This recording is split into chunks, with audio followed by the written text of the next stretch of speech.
नमस्कार दोस्तों, आप सभी का स्वागत है हमारे YouTube चैनल एग्जाम नॉलेज। चलिए फिर आज हम शुरुआत करते हैं करंट अफेयर। आज जैसा कि आपको पता है कि आज का जो करंट अफेयर है यानी कि 18 अप्रैल 2026 का करंट अफेयर है। ठीक है, तो जैसे कि आप सबको पता है कि जो करंट अफेयर है, जो भी स्टेट लेवल के एग्ज़ाम होते हैं, UP police, SSC, railway, SSC and other exam, जो भी स्टेट लेवल के हैं, जो सेंट्रल गवर्नमेंट के जो भी एग्ज़ाम हैं, उन सब के लिए बहुत ही महत्वपूर्ण करंट अफेयर होता है। हमारा डेली करंट अफेयर आपको हर दिन मिल जाएगा, तो इसलिए आप हमारे साथ जुड़े रहिए और शुरू से अंत तक हमारे साथ बने रहिए। तो चलिए हम शुरुआत करते हैं कि हमारा जो पहला आज का जो करंट अफेयर है, पहला जो क्वेश्चन है करंट का, कि पूछ रहा कि विश्व विरासत दिवस यानी कि जो विश्व विरासत दिवस है वो किस संस्था द्वारा घोषित किया जाता है। यानी कि जो विश्व विरासत दिवस है वो किस संस्था द्वारा घोषित किया जाता है। ठीक है, जैसे कि अगर हम ऑप्शन की बात करें तो ऑप्शन इसमें है यूनेस्को, WHO, IMF या वर्ल्ड बैंक। ठीक है, तो इसमें ये ऑप्शन है। तो ऑप्शन की जैसे हम बात करते हैं तो इसका जो सही आंसर होगा वो होगा ऑप्शन नंबर ए, यानी कि जो विश्व विरासत दिवस है वो यूनेस्को की जो संस्था है उसके द्वारा ये घोषित किया जाता है। ठीक है, तो विश्व विरासत जो दिवस है यानी कि ये वर्ल्ड हेरिटेज डे की शुरुआत यूनेस्को ने 1982 में यानी कि 1982 में की थी। इसका एक ही उद्देश्य है ऐतिहासिक स्मारकों और संस्कृति धरोहरों की क्या करना है, सुरक्षा करना है। यानी इसका सिर्फ एक ही उद्देश्य है, एक ही मकसद है कि जो सांस्कृतिक स्मारक हैं और जो धरोहर हो उनकी सुरक्षा और देखरेख करना। तो ये वर्ल्ड हेरिटेज जो विश्व दिवस यानी वर्ल्ड हेरिटेज जो दिवस मनाया जाता है वो किस संस्था के द्वारा घोषित किया जाता है, वो संस्था जो है वो है यूनेस्को। ठीक है, अब हम बढ़ते हैं नेक्स्ट क्वेश्चन की। अप्रैल 2026 में चर्चा रहा है प्लेनेटरी एलिगमेंट। ठीक है, प्लेनेटरी एलिगमेंट, ये प्लेनेटरी एलिगमेंट क्या होता है। जैसे कि अगर हम बात करें जैसे ग्रहों को टकराना या ग्रहों का एक सीध में दिखना या सूर्य का विस्फोट या चंद्रमा का टूटना। ठीक है, तो इसका जो सही आंसर होगा वो होगा ऑप्शन नंबर बी, यानी कि ग्रहों का एक सीधा में दिखना, यानी कि जो सीधा होता है वो ग्रह जो होता है वो सीधा दिखना। तो ये क्या कहलाता है कि प्लैनेटरी अलाइनमेंट जो होता है वो ग्रहों का एक सीधा दिखना होता है। ठीक है, अब इस घटना के में कई ग्रह होते हैं जैसे कि मरकरी, ठीक है, वेनस, मार्स, जुपिटर, सैटर्न एक लाइन में दिखाई देते हैं। इससे क्या होता है कि प्लैनेट परेड भी कहा जाता है, यानी यह एक खगोल विज्ञान में एक महत्वपूर्ण घटना घटित हुई। यानी कि जो जितने ग्रह हैं वो एक सीधे ग्रह में दिखाई देते हैं। ठीक है, जैसे कि Mercury, Venus, Mars, Jupiter, Saturn, ये क्या होते हैं, ये ग्रह क्या होते हैं जब एक लाइन में सीधा दिखाई देते हैं। ठीक है, एक लाइन में जब सीधा दिखाई देते हैं तो ये क्या होता है, प्लैनेटरी अलाइनमेंट कहलाता है। तो इसका जो ऑप्शन होगा वो होगा ऑप्शन नंबर बी, यानी ग्रहों का एक सीधा लाइन में दिखाई देना। ठीक है, अब बढ़ते हैं नेक्स्ट क्वेश्चन कि भारत में 2026 की जनगणना किस प्रकार की होगी। यानी कि भारत में जो जनगणना होनी है 2026 की, तो वो किस प्रकार की होगी। ठीक है, अब इसमें दे रखा है ऑप्शन के बाद कि पूरी तरह ऑनलाइन होगी या पूरी तरह ऑनलाइन ही होगी या डिजिटल होगी या पारंपरिक या डिजिटल या दोनों प्रकार की होगी, केवल मोबाइल ऐप से होगी। ठीक है, तो इसका जो सही आंसर होगा वो होगा ऑप्शन नंबर सी, यानी कि डिजिटल भी होगी और पारंपरिक तरीके से जो चली आ रही परंपरा उस तरीके से होनी, यानी कि दोनों प्रकार से होगी। ठीक है, दोनों प्रकार, यानी कि सिवनेस जो 2026 की जो पहली बार डिजिटल और पारंपरिक हाइब्रिड मोड में होगी, इसमें क्या होगा कि मोबाइल ऐप से और फील्ड सर्वे दोनों का उपयोग किया जाएगा। अब बात करते जैसे कि इसमें जो है 2026 की जो जनगणना होगी वो एक डिजिटल और पारंपरिक रूप से, यानी कि जो जनगणना फील्ड सर्वे के द्वारा जो अब तक चली आ रही वो दोनों प्रकार से की जाएगी। ठीक है, तो इसका जो सही आंसर होगा वो होगा ऑप्शन नंबर सी। ठीक है, अब बढ़ते हैं नेक्स्ट क्वेश्चन है कि 2026 में जो ब्रिक्स है उसकी अध्यक्षता किस देश के पास है। यानी कि जो 2026 की जो ब्रिक्स की जो आज अध्यक्षता है वो कौन सा देश कर रहा है।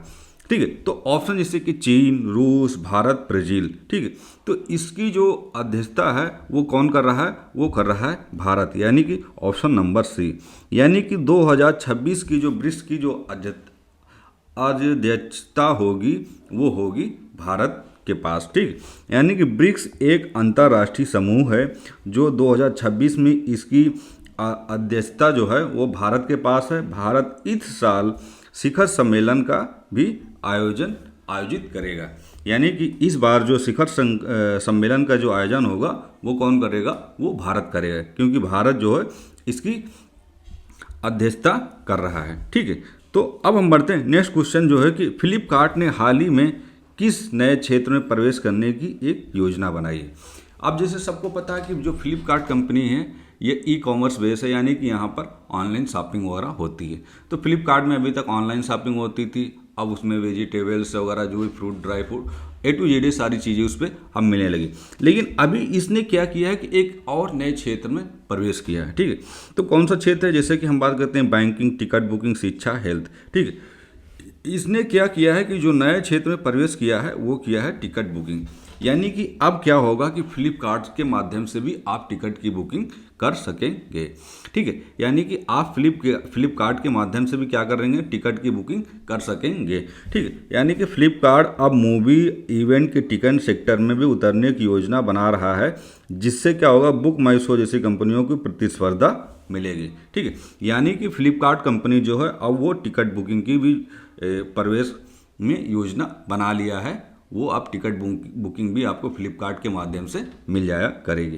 ठीक है, अब बढ़ते हैं नेक्स्ट क्वेश्चन है कि वर्ल्ड स्नूकर चैंपियनशिप 2026 किस खेल से संबंधित है, यानी जो वर्ल्ड स्नूकर चैंपियनशिप है वो किस खेल से संबंधित है। ठीक है, अगर हम ऑप्शन की बात करें जैसे कि टेनिस, क्रिकेट, स्क्रूट, बैडमिंटन, इसका जो सही आंसर होगा वो होगा ऑप्शन नंबर सी। ठीक है, ऑप्शन नंबर सी, यानी कि स्नूकर जो है वो वर्ल्ड स्नूकर चैंपियनशिप जो है वो स्नूकर से संबंधित है। यानी कि वर्ल्ड स्नूकर चैंपियनशिप 2026 में जो है वो 18 अप्रैल 2026 से शुरू हुआ, यानी कि 18 अप्रैल से शुरू हुआ, जो स्नूकर का सबसे प्रतिष्ठित टूर्नामेंट होता है। ठीक है, ये टूर्नामेंट जो होता है स्नूकर का वो एक बहुत ही प्रसिद्ध टूर्नामेंट होता है। तो ये कब से शुरुआत हुआ, यह 18 अप्रैल से शुरुआत हुई। अब हम बात करते हैं नेक्स्ट कि प्लेनेट परेड शब्द किस क्षेत्र से संबंधित है, यानी कि जो प्लेनेट परेड शब्द है वो किस क्षेत्र से संबंधित है। ठीक है, प्लेनेट परेड शब्द किस क्षेत्र से संबंधित है। तो अगर इसमें ऑप्शन की बात करें जैसे कि अर्थव्यवस्था, अंतरिक्ष विज्ञान, राजनीति या खेल, इसमें 4 ऑप्शन दे रखे हैं। तो इसका जो सही आंसर होगा वो होगा ऑप्शन नंबर बी, यानी कि प्लेनेट परेड जो है वो अंतरिक्ष विज्ञान से संबंधित है। तो अंतरिक्ष विज्ञान मतलब होगा प्लेनेट परेड का मतलब है कई ग्रहों का एक साथ आकाश में दिखाई देना, यह एक खगोल विज्ञान का एस्ट्रोनॉमी से जुड़ा देखा जाता है। ठीक है, तो ये जब क्या करते हैं अंतरिक्ष में, जब अंतरिक्ष में क्या कई ग्रह जो होते एक साथ दिखाई देते हैं, तो ये एक तरीके का परेड कर रहे थे, तो ये आकाश में दिखाई देते हैं। तो इसका मतलब है कि एक साथ कई ग्रह हैं जो वो आकाश में परेड कर रहे हैं। ठीक है, अब हम बढ़ते हैं नेक्स्ट क्वेश्चन है कि भारत में वित्तीय वर्ष 2026-27 कब शुरू हुआ। आप सबको पता होगा कि जैसे कि नया वर्ष सबको पता होगा, नया साल जो नया वर्ष होता है वो जनवरी में लागू हो जाता है। लेकिन अगर हम देखें कि एक जैसे कि जनवरी में तो नया साल आ जाता है, लेकिन इसमें कुछ चीज़ें हैं जैसे कि अगर हम मानते हैं फाइनेंशियल ईयर जो शुरुआत होती है वो फाइनेंशियल ईयर की जो शुरुआत होती है वो हमेशा अप्रैल से होती है, यानी कि अप्रैल से क्या होता है कि एक तरीके का नया फाइनेंशियल ईयर होता है, यानी कि हम नए साल में अपने फाइनेंशियल ईयर को क्या कर रहे हैं, प्रवेश कर रहे हैं। ठीक है, तो इसका जो सही आंसर होगा वो होगा ऑप्शन नंबर सी, यानी 1 अप्रैल से। तो फाइनेंशियल ईयर की जो शुरुआत होती है वो हर साल 1 अप्रैल से होती। ठीक है, अब जैसे कि आपको पता होगा कि एक नया वर्ष और मनाया जाता है, हिंदू नववर्ष। ठीक है, हिंदू नववर्ष होता है जब नवरात्रि की शुरुआत होती है, तो वहाँ पर क्या होता है कि हम एक विधि विधान के तौर पे हम हिंदू नववर्ष में क्या करते हैं, प्रवेश करते हैं। तो एक नया वर्ष वो एक अलग होता है, और जो जनवरी में आता है वो नया वर्ष, यानी कि हम उस सन में प्रवेश कर रहे हैं। ठीक है, जैसे कि अभी हम 26 में प्रवेश तो जनवरी में कर गए थे, लेकिन अगर हम फाइनेंशियल ईयर की बात करें कि हमारा जो फाइनेंशियल ईयर की बात करें वो कब प्रवेश किया, तो वो जब हमारा अप्रैल आता है, तो उस अप्रैल में हम समझ लो फाइनेंशियल ईयर में, नए साल में अपने फाइनेंशियल ईयर में प्रवेश कर चुके हैं। ठीक है, तो ऐसे कुछ चीज़ें हैं जो आपको याद रखने की ज़रूरत है। जैसे कि भारत में जो होता है हर साल 1 अप्रैल से नया वित्तीय वर्ष यानी कि फाइनेंशियल ईयर की क्या होती शुरुआत होती है। तो इसलिए 2026-27 भी 1 अप्रैल से शुरुआत माना जाएगा। ठीक है, तो हमेशा जो फाइनेंशियल ईयर की शुरुआत होती वो हमेशा 1 अप्रैल से होती। अब हम बढ़ते हैं, नेक्स्ट क्वेश्चन है कि SDG गोल जो है SDG गोल 17 किस चीज़ से संबंधित है। यानी कि जो हमारा SDG गोल है 17 वो किस चीज़ से संबंधित है। अगर हम ऑप्शन की बात करें, जैसे इसमें गरीबी हटाना, स्वास्थ्य का, वैश्विक साझेदारी देखना या शिक्षा, ठीक है, तो इसका जो सही आंसर होगा, अगर इसके हम सही आंसर की बात करें तो वो होगा ऑप्शन नंबर सी, यानी कि वैश्विक साझेदारी को लेकर SDG 17 यानी कि 17 को क्या ये संबंधित है। तो ये जो SDG है ये हमारा होता है सस्टेनेबल डेवलपमेंट गोल। ठीक है, ये जो SDG होता है ये हमारा होता है सस्टेनेबल डेवलपमेंट गोल। तो ये यूनाइटेड नेशन के द्वारा क्या होता है, सस्टेनेबल डेवलपमेंट गोल जो होता है ये 2017 पार्टनरशिप फॉर गोल्स है, जो देशों के बीच सहयोग बढ़ाने पर क्या होता है, जोर देता है। यानी कि जो एक दूसरे जो दो देश होते हैं उनके बीच सहयोग बढ़ाने का इस SDG जो 17 है इस पर जोर दिया जाता है। क्योंकि इसमें क्या होता है कि अगर कोई देश गरीब या किसी चीज़ से, आर्थिक चीज़ से या जूझ रहा है तो वो क्या कहते हैं, देशों के बीच सहयोग बढ़ाने पर क्या करता है, उसको जोर दिया जाता है। ठीक है, तो इसका जो सही आंसर होगा वो होगा ऑप्शन नंबर सी। अब हम बढ़ते हैं कि विश्व विरासत दिवस का मुख्य उद्देश्य क्या है। जैसे कि अभी हमने पढ़ा था कि विश्व विरासत दिवस किस संस्था द्वारा मनाया जाता है, तो वो तो हमने पढ़ा कि यूनेस्को द्वारा। ठीक है, लेकिन अब इसमें ये पूछ रहा है कि इसका मुख्य उद्देश्य क्या है। ठीक है, यानी कि जो विश्व विरासत दिवस है इसका मुख्य उद्देश्य पूछा जा रहा है। जैसे कि अगर ऑप्शन की बात करें तो खेल को बढ़ावा देना, पर्यावरण बचाना, संस्कृति धरोहर की सुरक्षा करना, शिक्षा। तो इसका जो ऑप्शन होगा वो होगा ऑप्शन नंबर सी, यानी कि इसका जो मुख्य उद्देश्य है, अभी जैसे कि हमने पहले पढ़ा है उसमें, इसका जो मुख्य उद्देश्य है वो संस्कृति जो धरोहर है, यानी कि हमारी जो पुरानी संस्कृति धरोहर है, जो पुराने बिल्डिंगें, जो भी चीज़ें हैं पुरानी संस्कृति, उस चीज़ को हम सुरक्षा और उसको सुरक्षा प्रदान करना है। यानी कि जो पुरानी संस्कृति जो चली आ रही है उसकी हम सुरक्षा करते हैं। तो विश्व विरासत दिवस का मुख्य मतलब ये होगा कि हम जो संस्कृति धरोहर है उसकी सुरक्षा और देखरेख करना। ठीक है, तो जैसे दिया गया मुख्य उद्देश्य जो है ऐतिहासिक स्मारकों, संस्कृति विरासत को बचाना और उनके महत्व के बारे में लोगों के बीच में क्या है, हमें जागरूकता फैलाना कि इसका क्या महत्व है। ठीक, इसको किसने बनवाया, स्मारक हो गए या इमारतें हो गई और भी जो चीज़ें हैं, तो उसके बारे में जागरूकता फैलाना, लोगों को जानकारी मिले।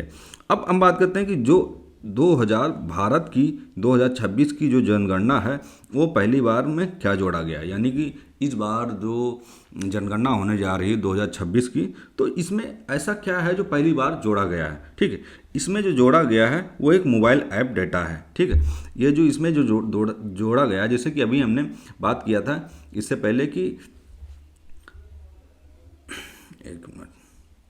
इससे पहले जैसे कि हम बात कर रहे थे कि जो सर्वे होता था वो एक पारंपरिक, यानी कि जो सर्वे होता था वो जाके सर्वे किया जाता था।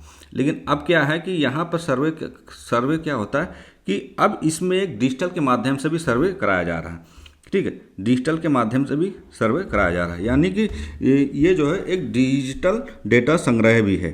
ठीक है, यानी कि ऑप्शन नंबर जो होगा उसका होगा बी, ऑप्शन नंबर जो है उसका बी होगा। तो ये डिजिटल के माध्यम से क्या है, ये डेटा जो है संग्रह कराया जा रहा है। तो ये मोबाइल ऐप द्वारा डिजिटल प्लेटफॉर्म का क्या है, उपयोग किया जा रहा है। ठीक है, अब हम बढ़ते हैं नेक्स्ट, यानी कि हमारा जो लास्ट क्वेश्चन है करंट का, भारत में जनगणना किस मंत्रालय के अंतर्गत आती है। यानी कि भारत में जो जनगणना कराई जाती है वो किस मंत्रालय के अंदर आती है। ठीक है, ये पूछ रहा है। जैसे कि इसमें ऑप्शन है गृह मंत्रालय, वित्त मंत्रालय, शिक्षा मंत्रालय, ग्रामीण विकास मंत्रालय। ठीक है, तो इसमें जो होता है मिनिस्ट्री ऑफ होम, यानी कि ये जो जनगणना का जो अंतर्गत मंत्रालय आता है वो आता है गृह मंत्रालय के अंतर्गत, यानी कि ऑप्शन नंबर ए जो है वो हमारा सही आंसर होगा। ठीक है, तो आपको याद रखना है कि भारत सरकार जो जनगणना कराती है वो गृह मंत्रालय के अधीन होता है, यानी कि गृह मंत्रालय के अंडर में वो प्रोसेस होता है। ठीक है, तो आज का जो हमारा करंट अफेयर था, अभी हमने इसमें 2 करंट अफेयर, हमें ऐसे तो हम डेली 10 ही करंट अफेयर पढ़ाते हैं, लेकिन हमें जो लगता है कि नहीं 1-2 इम्पॉर्टेंट हैं आपके एग्जाम के लिए, तो उसको भी हम ऐड कर देते हैं। ऐसा नहीं कि हम 10 ही पढ़ाएंगे, क्योंकि हमारा मेन मकसद ये है कि आपके लिए कोई भी चीज़ छूटने ना पाए। आपके लिए जो भी इम्पॉर्टेंट है आप उसको नोट डाउन करते जाइए। कोई भी करंट अफेयर इम्पॉर्टेंट हो सकता है, नहीं भी हो सकता, वो डिपेंड करता है आपके एग्जाम में कैसे क्वेश्चन आ रहे हैं। तो हम मेरा मकसद ये है कि कोई भी करंट का टॉपिक हो जो टॉप 10 में या हमारे एग्ज़ाम के लिए ओरिएंटेड हो, इम्पॉर्टेंट है, तो हमारा मेन मकसद है कि ये आपके लिए महत्वपूर्ण बने और छूटे ना, और आपके जो आने वाले एग्ज़ाम हैं उसमें आपका जो परीक्षा का जो परिणाम है वो बेहतर और सफल बने। ठीक है, तो हमारा ये जो चैनल है एग्जाम नॉलेज, प्लीज़ आप लोग इसको लाइक करिए, सब्सक्राइब करिए और कमेंट करके बताइए कि आपको जो करंट की क्लास है वो कैसी लग रही है। तो इस कमेंट का हम आपको कमेंट के लिए हम आपका हमेशा इंतजार करते हैं कि आपका कमेंट आए। आपका जब कमेंट देखते हैं तो हमें अच्छा लगता है कैसे आप लोग फीडबैक दे रहे हैं। ठीक है, तो फिर हम मिलेंगे नेक्स्ट वीडियो के साथ। जय हिंद, जय भारत।